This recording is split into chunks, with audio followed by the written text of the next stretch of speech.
Hello and welcome to the programme. We're joined by Paolo Mateu. He is a representative of the UN Refugee Agency here in Ukraine.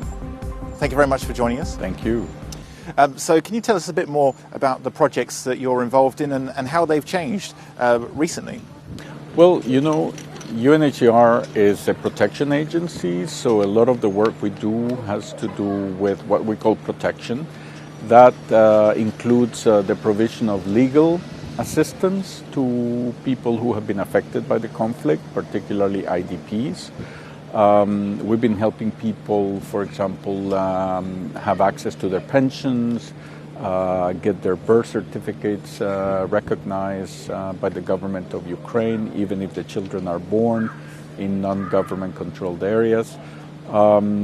We also rehabilitate houses that have been damaged by the conflict. And we also support communities by having their public infrastructure repaired and also through community empowerment. So individual support, which is the legal and protection support, household support, which is the housing repair, and community support.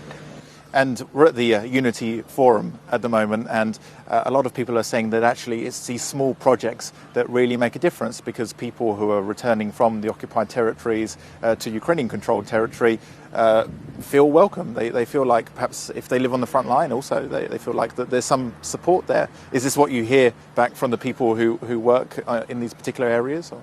When I first arrived 4 years ago, what I heard on both sides of the contact line is people telling me that they felt abandoned by both sides. Now you don't hear that anymore, because they have seen that there is support being provided, particularly in the government-controlled area. Yeah. The government is stepping up its activities, not just humanitarian, but also recovery and development. And a lot of the NGOs and international organizations also. So I think people are still affected, humanitarian needs are still there, but at least, people see that there are some activities being implemented, even in very isolated villages. Yeah. Oh, actually, when we were on the way here, we took a wrong route and went through Slovyansk and Avdiivka. Okay. And these areas, when you drive through them, they are so isolated, and probably it's these people that need it most. But how have their needs changed? Are they changing since there's more humanitarian support in some areas? What has been done, and perhaps what areas need to be focused on now? Okay, what has become evident now is that some of the challenges that these villages are facing predated the conflict. The conflict has come to aggravate them.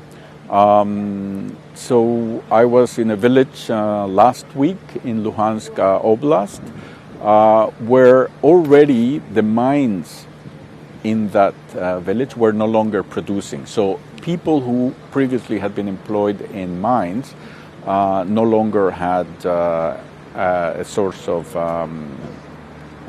income. Yeah. So you will need to think about how are these villages or these towns going to, survive even after the conflict stops, right? Because you cannot go back to the sources of employment that existed there before, because it's no longer feasible, right? I think, the president this morning said it very clearly, right? That we should think about new ties between people living in different communities. So just like we have to think about new ties, I think we have to think about new sources of income, new local economies, etc. Yeah. So, well, actually, a lot of the people that I spoke to here and at the Rethink Invest in Ukraine forum yesterday said that in the future, the Donetsk and Luhansk regions can't rely solely on these huge industrial businesses, but more the small, the medium-sized tech, IT, new industries, this sort of thing. So that's probably key. I think, that's going to be key. And you have many other countries around the world that rely on family businesses or enterprise that are not necessarily huge, they are small and medium. That's what's going to be needed here. And some of the communities are already thinking about that. Not yesterday, but on Monday, I visited this small village of Pavlopil, which is not far from here in Mariupol. And the head of the local administration is very clear that, they used to have a fishing company there. In other words, they raised fish to produce also caviar and other things. And that company moved to Vinnytsia, right? So what he's saying is look, eventually the company may move back, but in the meantime, we need other types of But I guess there has to be some sort of incentive for them to go back. Yes, but what he's saying is that right now the company is not planning on coming back because of the conflict. Pavlopil is very close. It's only 2 kilometers away from the contact line. So what he's saying is, in the meantime, he has other income-generating activities related to honey production and many other things, because he says, for the time being, we cannot expect that company to come back. In the future, it will, but in the meantime, we need to start other types of small enterprises. And I think that's the right mentality, you see?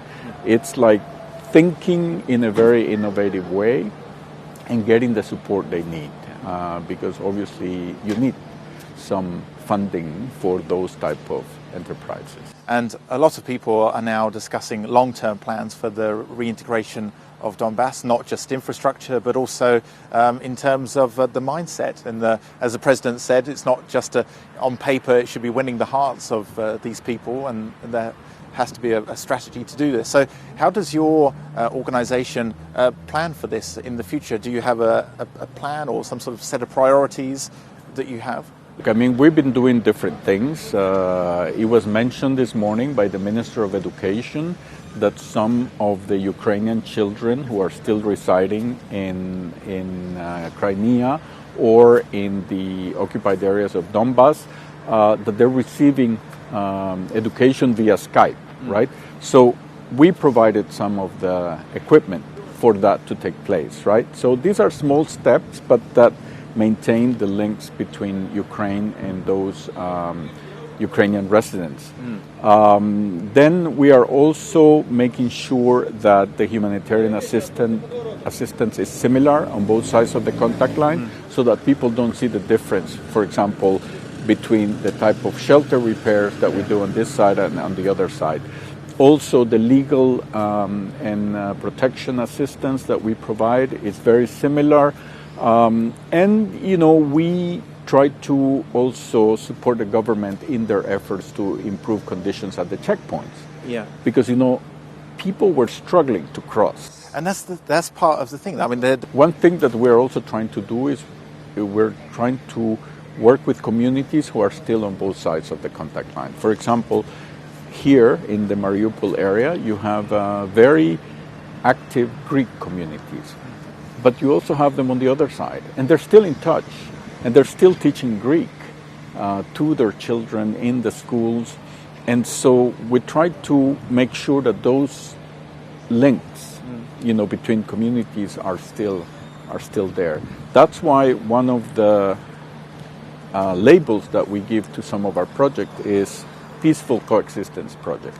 Yeah. Because what we are trying to do is we're trying to make sure that the communities work together, that if you have IDPs and host communities in the same place, that they have a place to meet and to work together towards improvement of conditions. So, there are more small steps, but I think that's what usually works. And how does it work on the ground? Do you have enough people who can go to these different villages and set up these different schemes, or is it done through a different process? What we do is we work with national NGOs. So we have very, very active national NGOs. For example, one is called Mission Proliska, that they go to very isolated villages on a daily basis. They also have volunteers in those villages who work with them. We also work with Slavic Heart, which is a national NGO that is based in Sviatohir. So thanks to them, we're able to do our work, because it would be too expensive to hire a lot of UN staff. Yes. So instead, we hired or we worked together with local partners. And in terms of the financing as well, how do you forecast how much money you're going to need for sort of the upcoming quarter or the upcoming year? Well, we have a 5-year strategy, but we have annual plans for the country. And so what we do is we meet with the partners and we assess the needs together with them, and then based on that we propose the budget to our headquarters, and then we start raising the funds with donor countries. And also with the private sector. Sometimes private individuals give us money. So, yeah. And one final question: how do you assess how effective these particular projects are? Because I would imagine that some work very well, perhaps some don't. It happens. So, how is this done? We have different ways to assess the effectiveness of our interventions. We had an evaluation in 2017 done by an independent firm. We had an audit last year. We also take donors to visit our project and they give us feedback.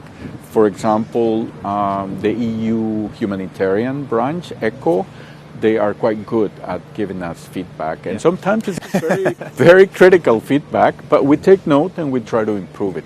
But more importantly, every 2 years we have what is called a participatory assessment, which means we actually ask the people that we are supporting what they think.